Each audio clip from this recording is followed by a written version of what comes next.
You've touched upon the contract there. You are here until the summer. Has there been any discussion about potentially staying on longer than the summer? No, I think I'd like to think that obviously if we do the job here and do what we're given on our remit, fulfil our remit, then maybe there would be discussions about that. But that's not any pressure that I'm trying to put on anybody else. I just think that would probably be a consequence of whether or not we're successful in this short period. So I'm not concentrating on that. It's just about the here and now and getting on with the job in hand. It's a precarious situation that Southampton currently find themselves in, just 1 point above the bottom three in the Premier League, and still games against the likes of Man City, Arsenal and Chelsea. How do you assess things? Well, it's difficult. The Premier League is difficult, and it tests you almost every week. Different tests, different opposition, and different quality of players that you have to have the answers for when you go up against them. But I've been encouraged that we've been in working with the group for 2 days now, and I've been really encouraged by what I've seen in terms of their quality and their application. I have to say they've been first class, so that encourages me as a manager and as a coach. So I know we've got the talent here to get the job done, and I think that's really encouraging from my point of view, because sometimes when you walk into a new club, given the circumstances that we find ourselves in, sometimes you're a little bit worried about what you're stepping into. But very early on I understood that we've got a good group that maybe need a little bit more direction or a little bit more detail to their work, and if they get that, then I think they'll be fine. You talk about the positives and the energy around the place, which for a team that's only won one Premier League game in 17, you think it might be the opposite. So the fact that you've got that sort of positivity, is that a good thing for you? One less thing to worry about in terms of lifting players? Well, yeah. I mean, it's just the impression I've got. Obviously, I work in a certain way, and there's certain levels of training intensity that I'm looking for. I've seen that in the last 2 days. The levels that I demand, I've seen. It's fair to say that feedback from people in around the club is that maybe that intensity hasn't been there before. For me, it's the norm, because that's the way and the level that I work. So maybe that can help the guys, given the games that we've got ahead of us. You've got a management career that spans nearly 20 years.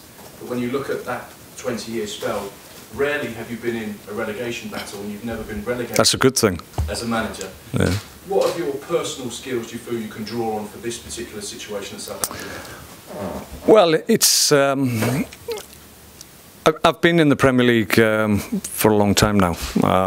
I've garnered quite an amount of Premier League points as well. So clearly, when the circumstances are right, when you've got the tools to do the job, then I can win Premier League games, and I've proved that for a long time. So I feel the quality we have here, we've got a good group, good players technically, and for the most part, with only a few omissions, we've got a healthy squad as well, which will be important for us from now to the end of the season. One of the problems, it seems from the outside, is the lack of goals for Southampton. They've scored just once in the last 4 Premier League games.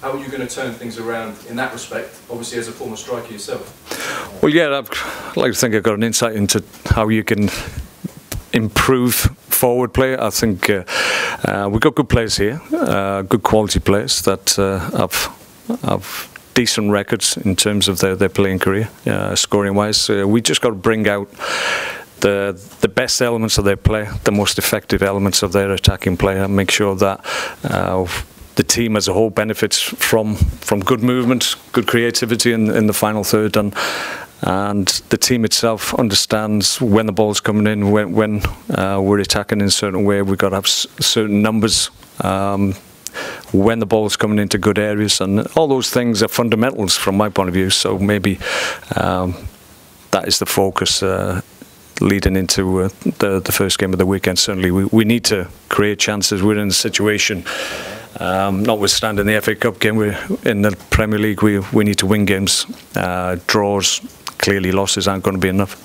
It's a bizarre situation as well when you look at the weekend, because you're potentially 90 minutes away from leading your side out at Wembley in a semi-final of the FA Cup. How do you balance the focus for this weekend and then the short-term focus of obviously the Premier League? We're not course, we're not going to demean the competition by not focusing in on the FA Cup. It's a competition that's been very good for me during my career. I was very fortunate to win it on quite a few occasions, and I always figured highly throughout my playing career. So I've got a great deal of affection and emotion for the competition. So we would never demean the competition by not focusing as strongly as we need to. We're up against a good team. Wigan playing well, playing with confidence, and I'm sure they'll fancy their chances. They've been 3 Premier League teams as we speak, so from our point of view, we have to make sure it's not a 4th one. And finally, for me, when you look at this challenge you faced here at Southampton, how does it compare to every other challenge you faced in your career? Every club's different. Every situation is different. It's about making sure that at the end of my stay here is that we're as successful as we could have been in that period for however long it is. At the moment we're looking solely to the end of the season and making sure that hopefully we're a Premier League club and we've won the FA Cup. Mark, is it a clean slate for all the players? There's certain ones who sort of haven't been involved, people like Grace, of course. I think there's an argument for that. I think players, when they see a change in management, then maybe any disappointment they've felt or any grievances that they had maybe with previous incumbents of the job, then maybe that lightens the load, so to speak, in terms of their frustration. So when a new manager comes in, clearly, I'm sure, I've been through the process myself as a player, that players do react in a certain way, and maybe they feel that their options are better once the change has been made. But I can only go on what obviously I've seen from afar. I've obviously been an opposition manager against good Southampton teams in the past, and so I know a great deal about the players that I've come in to work with. But I think the key is that if you perform well, you keep the shirt, but the levels is really high. We're playing in the hardest league in world football, in the Premier League, so the standard needs to be high to be able to keep in the team.